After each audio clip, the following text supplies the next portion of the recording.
አከራካሪው የአዲስ አበባ ጉዳይ ስምምነት ላይ እንደተደረሰ ተገለጸ። በተመካካሪዎች ዘንድ በሰፊው አከራካሪ ከነበሩ አጀንዳዎች መካከል የፌዴራል ከተሞች ማለትም የአዲስ አበባና የድሬዳዋ ጉዳይ ዋነኛው የነበረ ሲሆን በዛሬው የምክክር ውሎ በአጀንዳው ላይ ስምምነት ላይ እንደተደረሰ ተገልጿል። በዚህም መሰረት የአዲስ አበባ ከተማ የፌዴራልና የኦሮሚያ ክልል መቀመጫ እንድትሆን 500 አባላት ያሉት የተመካካሪዎች ቡድን ተስማምተዋል። ልዩ ጥቅምን በተመለከተ ዝርዝር ጉዳዮች በቀጣይ በሰፊው እንደሚመከርባቸውም ተገልጿል። የአዲስ አበባ ጉዳይ በተመካካሪው ዘንድ በሁለት ጎራ የኦሮሚያ ክልል አካልና ዋና መቀመጫ ትሁን በሚልና የፌዴራል ከተማ ዋና መቀመጫ ትሁን በሚል በተመካካሪው ዘንድ ለቀናት ሲያጨቃጭቅ መቆየቱ የሚታወስ ነው። ዘገባው የመናኸሪያ ሬዲዮ ነው። ለረጅም ጊዜ ሲያከራክር የነበረው የአዲስ አበባ ጉዳይ ላይ መግባባት ላይ ተደርሷል። የተደረሰውም ስምምነት አዲስ አበባ የፌዴራል እንዲሁም የኦሮሚያ ክልል ጋራ መቀመጫ እንድትሆን 500 ተመካካሪዎች ያሉበት አንድ ቡድን መግባባቱን መናኸሪያ ሬዲዮ ዘግቧል። ቡድኑ የልዩ ጥቅም ዝርዝር ጉዳዮችን በቀጣይ ውይይት ይደረግባቸዋል የተባለ ሲሆን ስለዚህ ጉዳይ ምን ሐሳብ አላችሁ? ሐሳብ አስተያየታችሁን ኮሜንት ላይ ግለጹን። ለተጨማሪ አዲስ ቪዲዮዎች ፎሎ ማድረግ እንዳትረሱ። ሰበር ዜና ተሰምቷል። የአዲስ አበባ ጉዳይ በመጨረሻ መፍትሄ አግኝቷል። በሰፊው ሲያከራክር የነበረው የአዲስ አበባና የፌዴራል ከተሞች ጉዳይ በዛሬው ዕለት ከስምምነት ተደርሷል። በዚህም መሰረት አዲስ አበባ የፌዴራልና ኦሮሚያ ክልል በጋራ መቀመጫ እንድትሆን 500 ተመካካሪዎች ያሉበት የተመካካሪ ቡድኖች ከመግባባት መድረሳቸውን መናኸሪያ ሬዲዮ ዘግቧል። ነገር ግን የልዩ ጥቅም ዝርዝር ጉዳዮች በቀጣዮቹ ቀናት ውይይት ይደረግባቸዋል የተባለ ሲሆን ፎሎ ያረጋችሁ ተከታትለን የምናሳውቃችሁ መረጃዎችን ያገኙ። አዲስ አበባ ውስጥ ላሉ ሆቴሎች፣ ሬስቶራንቶች እንዲሁም ባሮች አስቸኳይ የተባለ መረጃ ተሰምቷል። ሁላችሁም ይህንን መረጃ ሼር ተደራረጉ። በአዲስ አበባ ከተማ በሚገኙ ባሮች፣ ሬስቶራንቶችና ሆቴሎች ውስጥ በሚሰሩ ሴት የመስተንግዶ ሰራተኞች አለባበስና ጌጣጌጥ አጠቃቀም ላይ የተደነገገው አዲሱ ደንብ ቁጥር 188/2017 በሙሉ አቅሙ ወደ ትግበራ መግባቱ ተገልጿል። በደንቡ የተከለከሉ ጉዳዮች ምንድናቸው? አንደኛ ከጉልበት በላይ የሆኑ አጫጭር ቀሚሶችን መልበስ፣ ሁለተኛ የደረት ክፍልን ክፍት የሚያደርጉ አልባሳትን መጠቀም፣ ሶስተኛ ከጋብቻ ቀለበት ውጪ በሚታዩ የሰውነት ክፍሎች ላይ ጌጣጌጥ ማድረግ፣ ደንቡን በማያከብሩ የመስተንግዶ ተቋማት ላይ እስከ 50,000 ብር በሚደርስ የገንዘብ መቀጮና ተጨማሪ አስተዳደራዊ እርምጃ ይወሰዳል ተብሏል። ይህም መረጃ እንዳትቀጡ ሼር ተደራረጉ። ይህችን እህታችን በካሊፎርኒያ ተቀጠፈች። በአንድ ምሽት የጨለመው ብሩህ ተስፋ። የ26 ዓመቷ ወጣት ሜሮን ጸጋዬ አሳዛኝ ህልፈት። እስከ መጨረሻው ተከታተሉት።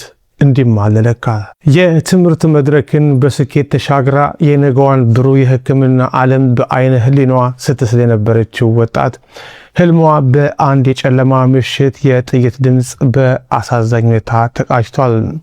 ቅዳሜ ኦገስት 8 2026 ምሽት በካሊፎርኒያ ፍሬዝኖ ከተማ በተዘጋጀ የቤት ውስጥ ድግስ ላይ በተፈጠረ ድንገተኛ ጸብ በሕክምናው ዘርፍ ትልቅ ተስፋ የጣለባት የ26 ዓመቷ ሜሮን ጸጋዬ በግፍ ተገላለች።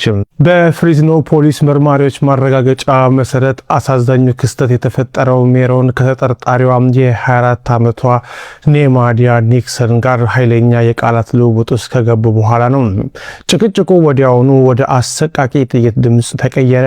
ሜሮን በጥይት መመታቷን ያዩ የድግሱ ታዳሚዎች ህይወቷን ለማትረፍ ባደረጉት የሞት ሽረት ትግል በመኪና ወደ ሆስፒታል ይዟት ሲበሩ ከምሽቱ 3 ሰዓት ከገደማ ፍሩትና ሺድልስ አቬኖ አካባቢ በድንገት ከእሳት አደጋ መከላከያ ተሽከርካሪና ከድንገተኛ አደጋ ሰራተኞች ማለትም ኢኤምኤስ ጋር ተገናኙ። የድንገተኛ አደጋ ባለሙያዎች ወጣቷን ህይወቷን ለማትረፍ ከፍተኛ ጥረት ቢያደርጉም ሜሮን የደረሰባት የጥይት ቁስለት እጅግ ከባድ በመሆኑ ህይወቷ አልፏል። ሜሮን ጸጋዬ በነገዋ ላይ ብሩህ ተስፋ ነበራት። ለስኬት የምትተጋና ቤተሰቦቿን የምታኮራ ወጣት ነበረች። እንደ አውሮፓውያን አቆጣጠር በኦገስት 2023 ከካሊፎርኒያ ስቴት ዩኒቨርሲቲ በኪኔዚዮሎጂና የአካል ብቃት ሳይንስ ትምህርቷ አጠናቀች ሲሆን በምረቋ ዕለትም በቤተሰቧ ታሪክ የመጀመሪያዋ የምረቃ ካባ ለባሽ መሆኗን የሚገልጽ ፈርስት ጄኔሬሽን የሚል ጽሑፍ በኩራት አጥልቃ ነበረ። ሜሮን ከዩኒቨርሲቲ ትምህርቷ ጎን ለጎን በማክዶናልድስ ምግብ ቤት ውስጥ ለዓመታት ሰርታ እስከ ምክትል ዋና ስራ አስኪያጅነት እርከን የደረሰች ጠንካራ ሰራተኛ ነበረች።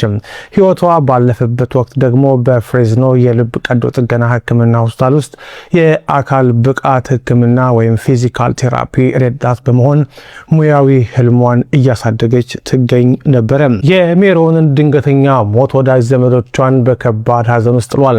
አንዲት የሜሮን ጓደኛ በማህበራዊ ሚዲያ ገጿ ላይ ባሰፈረችው የልብ ሰባሪ ስንብት ሜሮን ህይወትሽ ትርጉም ነበረው፣ ስኬትሽ፣ ህልሞችሽና ፈገግታሽ ትርጉም ነበራቸው። አሁን ደግሞ መለየትሽ የከፋ ትርጉም አለው። የኖርሽው አጭር ህይወት እኛ በህይወት ያለነው ሰዎችን አጥብቀን እንድንወድ ቶሎ ይቅር እንድንልና ማንኛውንም ቀን እንደ ቀላል እንዳንቆጥር ትልቅ ትምህርት ሰጥቶን አልፏል ስትል ሀዘኗን ገልጻለች። ሌላኛዋ ጓደኛዋ ቪክቶሪያ ክሊነር በበኩሏ በአካል በተገናኘንባቸው ጊዜያት ሁሉም ከአንቺ ያገኘሁት ደግነትን ብቻ ነው፣ አንቺ ሁልጊዜ ብሩህ ብርሃን ነበርሽ በማለት ሸኝታታለች። የፍሬዝኖ ፖሊስ ግድያው በተፈጸመ በጥቂት ሰዓታት ውስጥ ቅዳሜ ምሽት 5 ሰዓት ገደማ በብላክስቶን እና ዌልደን አቬኑ አቅራቢያ በሚገኝ ዌንዲስ ምግብ ቤት ውስጥ የ24 ዓመቷን ተጠርጣሪ ኔማንያ ኒክሰንን በቁጥጥር ስር መዋሉን ገልጿል። ተጠርጣሪዋ በግድያ ወንጀል ተከሳ በፍሬዝኖ ካውንቲ እስር ቤት የምትገኝ ሲሆን የዋስትና መብቷን $1 ሚሊዮን ተተምኗል።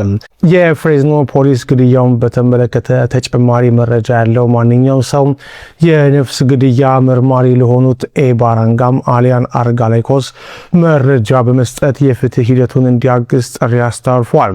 በአንድ ምሽት የቃላት ምልልስ የተቀጨው የሜሮን ብሩህ የህይወት ጉዞ የከተማዋን ማህበረሰብ በሀዘን ከማስመጡን ባሻገር የጠመንጃ ሁከት በአሜሪካ ከተሞች ውስጥ የሚፈጥረውን የማይሽር ጠባሳ በድጋሚ አስታውሷል።